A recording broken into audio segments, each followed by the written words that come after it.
ஹரே கிருஷ்ணா ஹரே கிருஷ்ணா கிருஷ்ணா கிருஷ்ணா ஹரே ஹரே, ஹரே ராமா ஹரே ராமா ராமா ராமா ஹரே ஹரே. குட்டி கதைகள் 74. இதில் நங்கூரம் எடுக்காத கப்பல் கதை ஒன்றை காண்போம். இது சில பக்தி சித்தாந்த மகராஜ் கூறிய கதையாகும். முன்பு ஒரு சமயம் வீரேந்திர விஜய் சௌத்ரி என்ற ஒருவர் கொல்கத்தாவில் வசித்து வந்தார்.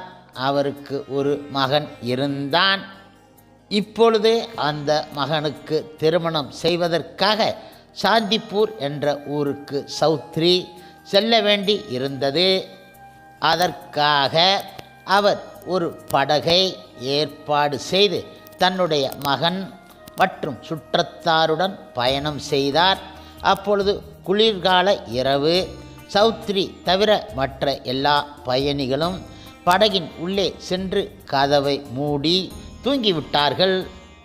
இப்பொழுது அவர் மட்டும் படகு ஓட்டுபவர் இடம் சென்று குறிப்பிட்ட நேரத்திற்குள் சாந்திப்பூர் சென்று அடைந்துவிட்டால் உனக்கு ஒரு பரிசு தருகிறேன் என கூறினார் படகோட்டியிடம். பரிசு வாங்க வேண்டும் என்ற ஆசையால் படகு ஓட்டுபவனும் அவனுடைய உதவியாளர்களும் துடுப்பை மிக வேகமாக செலுத்தினார்கள். இரவு முழுவதுமாக.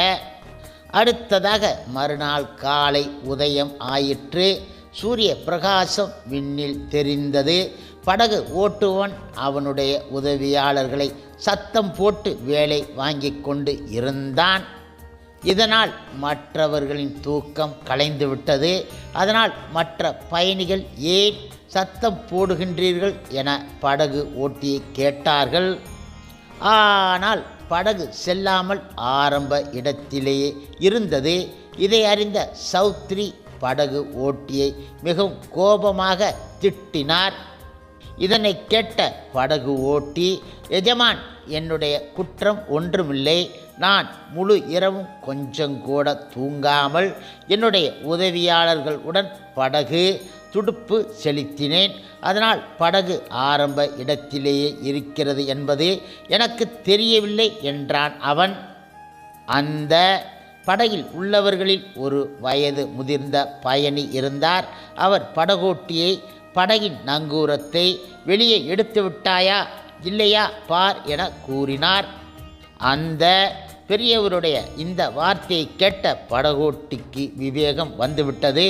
அவன் ஒரு பெரிய தவறு செய்தது அப்பொழுதுதான் அவனுக்கு புரிந்தது. அவன் நங்கூரம் எடுக்க மறந்துவிட்டான். அதனால்தான் படகு செல்லவில்லை, அந்த இடத்திலே இருந்தது. இப்பொழுது விவாகத்தின் நல்ல நேரம், சுப லக்கணம் போய்விட்டது. அதனால் பண நஷ்டம் ஏற்பட்டு விட்டது. அதனால் விவாகம் நடைபெறவில்லை. பெண் வீட்டிலும் மிகவும் துக்கமாக இருந்தார்கள். அவர்களுடைய சுற்றத்தார்களும் துக்கம் ஏற்பட்டு விட்டது. இப்படித்தான் அங்கும் இங்கும் என்று எண்ணிய சௌத்ரியும் மிகவும் துக்கமடைந்தார். சில பக்தி சித்தாந்த சரஸ்வதி கோஸ்வாமி மகராஜ் இந்த கதையின் மூலம் தெரிவிப்பது யாதென்றால், ஒருவன் 100 முறை சாதனா பஜன் செய்தாலும் கூட அவனுக்கு உலக தொடர்பு இருக்குமானால் முழுமுதற் கடவுள் மற்றும் பரம புருஷ பகவான் கிருஷ்ணர் உடன் சம்பந்தம் செய்ய முடியாது. நங்கூரம் தண்ணீருக்குள்ளே மண்ணோடு சேர்ந்து இருக்கிறது. புத்தியில்லாத படகோட்டியோ விஷய தொடர்பு உள்ளவன். இங்கு விவாகம் என்பது பகவான் கிருஷ்ணருடன் உயிர்வாளிகளின் சம்பந்தம் ஆகும். சுப லக்கணம் துர்லபம், தற்காலிகமான மனித வாழ்வு. துடுப்பு எனப்படுவது சாதனை பஜனை உடைய முயற்சி. எவன் ஒருவன் ஜட உலக தொடர்பு, தேக தொடர்பு, குடும்ப தொடர்புடன் இருக்கிறானோ, மேலும் போக ஆசை வைக்கின்றானோ, அந்த மனிதன் மிகவும் வேகமான சாதனை செய்து பலமுறை பஜனை செய்தாலும் கூட அவனுக்கு ஒருபொழுதும் பகவான் கிருஷ்ணருடைய நித்திய பிரேம சேவை கிடைக்காது. அவனுடைய மனித வாழ்வு வீண் ஆகின்றது. ஜட உலக தொடர்பு, தன்னுடைய சுகத்திற்கான குடும்பத் தொடர்பு, உடம்பு தொடர்பு, இவையெல்லாம் நங்கூரம் போல. இந்த நங்கூரத்தை தூக்கி வெளியேற்ற வேண்டும். எப்படி? உண்மையான குரு வைஷ்ணவர் கருணையால் அவருடைய அனுமதியால் பகவான் கிருஷ்ணருடைய சிரவண கீர்த்தனைகளால் அந்த நங்கூரத்தை தூக்க முடியும். சம்சார சமுத்திரத்தை தாண்டி சாந்தியுடன் கிருஷ்ண சேவை சாதிக்கும் உலகம் செல்ல முடியும். ஹரே கிருஷ்ணா ஹரே கிருஷ்ணா கிருஷ்ணா கிருஷ்ணா ஹரே ஹரே, ஹரே ராமா ராம ராம ஹரே ஹரே. ஸ்ரீல பிரபுபாதரின் சேவையில் இஸ்கான் பக்தர்கள்.